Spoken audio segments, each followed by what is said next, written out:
Welcome to Storytimer at Large. Amber Star Isles.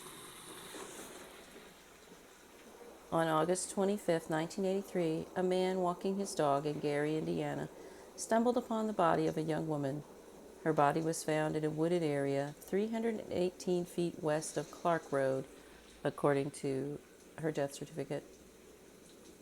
No cross street is given, so we don't know exactly where along Clark Road. It's 318 feet of west of Clark Road, but what's the other cross street? Amber Isles of Hobart had been viciously beaten. Her injuries were described by one newspaper as massive blows to the head with a blunt instrument. Investigators determined she was killed on August 24, 1983. Amber was 19. Amber Star Isles was born on May 4, 1964, in Louisiana. She had an older brother named Forrest. Her parents were Robert Stephen Isles and Evelyn Louise Algram Isles. The family lived on Haven Hill Road in Hobart, Indiana. Amber attended Merrillville High School. There's very little mention of her murder or the investigation in the newspapers. That's incredibly frustrating. It seems like after the rise of violent crime in the 1970s, that the papers and the public were becoming tired of it all by the early 1980s. Getting abducted, raped, and murdered was simply to be expected, just like a certain amount of people get hit while crossing the street every year, and there isn't much that people could do about it. I think that might have been the thinking. It is what it is. That's absolutely infuriating to me, but it's somewhat understandable given what they had to work with in terms of investigations. But DNA technology was coming. In 1985, the first conviction using DNA evidence would take place in England. Can DNA technology identify Amber's killer? Possibly. Amber's family had her cremated and her ashes are buried in Hobart, Indiana. But what evidence is still stored in her case? Can it be tested? Did they take fingernail clippings? Did they scrape under her nails and save those scrapings?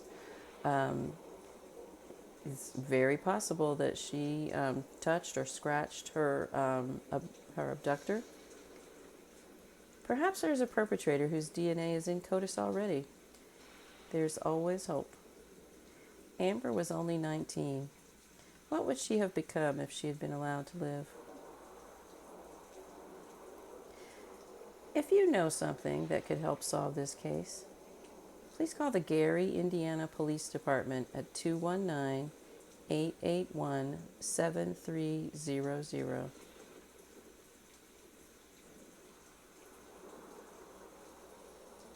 If you appreciate true crime content, hit that thumbs up button. Let's think of it as a thumbs up for justice. You're not liking a murder, you're not liking this very sad thing that happened, but think about it as a thumbs up for justice. And also consider sharing this video. You can hit that curved arrow and share this video with other people that you think might be interested in this case. The more the video gets circulated and shared, the more chances are that we can get enough attention on a case to potentially get it solved. Also, Indiana currently has 6,000 and counting unprocessed rape kits. If that's something you're concerned about, I'll post also in the comments the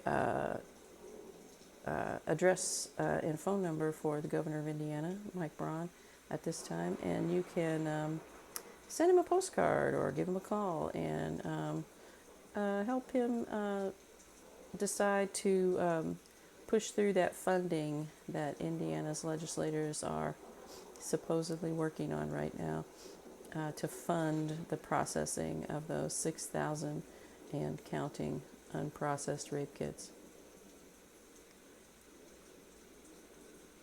Rest in peace, Amber.